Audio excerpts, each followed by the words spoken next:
Session review. Let's get right back to it. Another patch notes, no longer session reviews. People don't like those. So, yes, let's get back to it.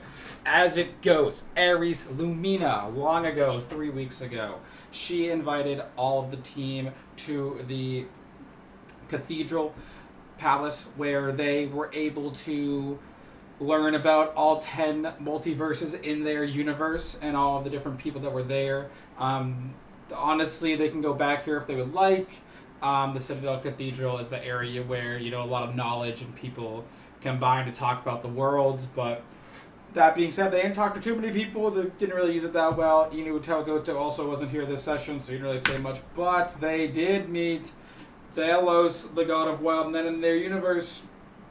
Thalos is a bookworm that's had a very interesting conversation with Diogen. Diogen was kind of trying to find what he wanted to do, so Thalos brings into him and explains that if he wants to try and explore wild men, Thalos simply only tried to control it, and he's more of a bookworm. But if Diogen wants to mess with it and try to break it and use it for his own power, now that Thalos knows who he is, he's more understanding and won't just kill him on sight, as I said previously. So, interesting stuff there. It gives Diogen the ability to do that. It's been 2 sessions. Diogen hasn't fucking tried that at all, so we'll see if it happens. Yep, that's right. I'm just going to say whatever I want at this point. Wanderer's ambush. This little wanderer guy. The team was walking through the woods, and this guy was like, hey, I'm crazy. Come and help me. And then Diogen actually had the foresight to listen to his thoughts, where he said that he had an orb in him that allowed him to control this beast. But he had to feed the beast souls to control it. The beast on the right being the crystalline monster that he controlled. The monster was essentially, making him mad, but also giving him the control to have him do his bidding kind of in a symbiotic way. The team disregarded that thought that I gave them. I don't know. And then they just killed the monster, like brute force their way through the encounter, which the idea was to, whatever. It was silly. But they did it, and then this guy became their slave, and so they brought him to the swamp, because he knew where the swamp was. After that, they sat where they exactly were and decided to sleep. They didn't think about the fact that making a shit ton of noise in the middle of the woods and then trying to sleep there would not, bring more people. So possibly, want to fight them. I don't know. They're learning. They're getting through it. They're figuring it out, for sure. A lot of jabs this one. The Rat King. Rat King came out of the woods with a bunch of rats, and he dove on them and decided to try and fight them. And they fought the rats, took out rats, and then he was eventually killed, and he gave a rat shard. Don't have it here, but it's given to Inu. It allows you to have rats, control rats, spawn rats. So now Inu is the rat guy, I guess. I don't really know how it works with Inu. He's like a nice, clean samurai, but rats, I guess. I don't know. He's figuring it out. Adventurer Kale. Yes, Kale, like the salad. Yep, laugh it out. Kale.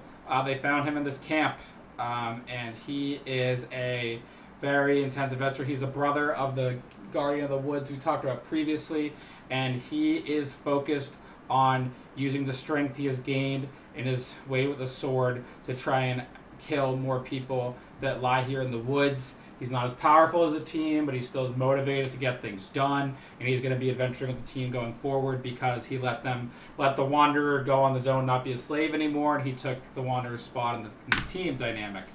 Arcane Eel. They found this bear on the right side. Diogen actually used his box for the first time ever to get a hint on what to do, and I said there was an eel in this bear. And then they almost missed the encounter completely.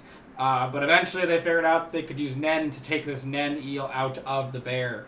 And they were able to kill the eel and save the bear. And then for doing so, they were blessed and talked to by the guardian spirit that urged them to help find the keeper of the forest and talk to the keeper of the forest and to help him regain his ability to take control of the forest, as the forest has been ridiculed by all the magic items that are there, and they're being essentially, many wizards are just in there doing crazy things and hurting people. So wants them to get back to it and to do some great things and help the forest get back into balance once again. So he's tasked them with trying to find the keeper of forest and do him. And he's in the swamp. So guess what? They're going to the swamp. So swamp is next. Remember if you're keeping track at home, it's the forest and then it's the swamp, and then inside the swamp there's a cave, and in the cave there's a house. They like this. We like this. We're going to the swamp.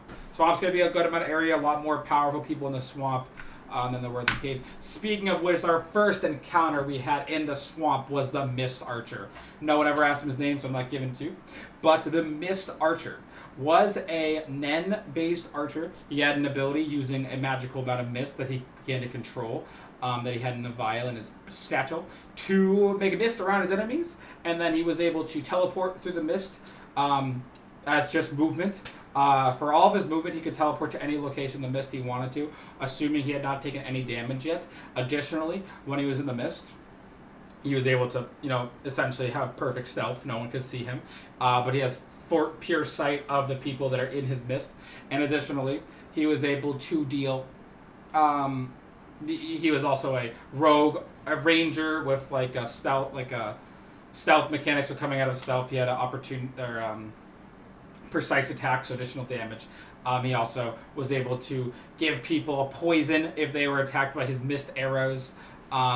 So he essentially just mollywopped the team as they were completely unprepared, and also didn't really think about how to use Nen to deal with the encounter. He almost killed them all. He got Cruel Wrench and he got Diogen down. But then, luckily, out of nowhere, with disadvantage, Bunny just threw her fucking spear in the middle of the smoke and hit a 19. So a 20 and then a 19. Whatever. It's fine. And then she pretty much saved the encounter because then Cruel Wrench was able to bungee gum the Mist Archer back. But yeah, that was cool. Definitely interesting. Then they were able to take him out easy peasy. It's pretty much the whole idea was once you find him, he's not that hard to kill. And then, yeah, they took him out. They moved forward. And then Cruel Wrench drank the smoke vial for no good reason. I don't really understand why. There was no thought process. I'm going to keep that $1.50. But now they're poisoned forever. I haven't gotten too much into it, but there is going to be a more realistic poison effect that's going to occur moving forward, which is not great for them. But they're gonna have to figure it out. So yeah, that's cool. That's cool. That's it. That's the short and sweet of the last session. Yep. Thanks for watching. Yep. Get ready. More stuff is coming. I'm trying to make some interesting Nen wizards. So this was the first one. I thought he was pretty cool. But yeah, you guys didn't do too well. So hopefully you guys can do well in the next one. Goodbye. Bye bye. Bye bye. Thank you so much. Bye bye.